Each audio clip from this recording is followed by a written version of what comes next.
పోతే ఏంటి చెప్పలేదు ఎందుకంటూ సార్ ఇంతకు ముందు శ్మశానంలో పనిచేసేదాన్నండి నేను డబ్బులు కొడుతుంటే వీడు చిల్లర ఏడుకుంటుండే. కనిపిస్తుంది సార్ ఫేస్ లో కొట్టొచ్చినట్టు కనిపిస్తుంది. ఓకే, భార్య భర్తలు అన్యోన్యంగా ఉండాలంటే ఏం చేయాలి అది ఇంకొకసారి అడుగు.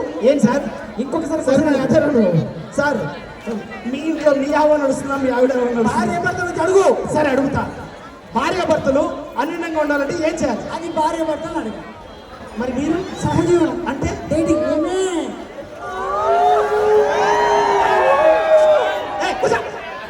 అంటే ఆయన అనటం నువ్వు అనటం క్వశ్చన్ అడుగు. అడుగుతున్నా సార్ మీ ఇంట్లో మీ ఆవ నడుస్తుందా మీ ఆవిడ ఏమైనా నడుస్తుందా?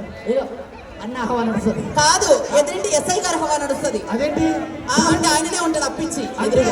సహజీవనం అంటే డేటింగ్ ఇంకెళ్ళొచ్చు మరి. అదే కప్పిస్తారన్నావుగా. అప్పుడే పక్కలేదు. మీరు అవును గీవులు పెడితే ఎవరైతే డేటింగ్ చేసుకోవాలి.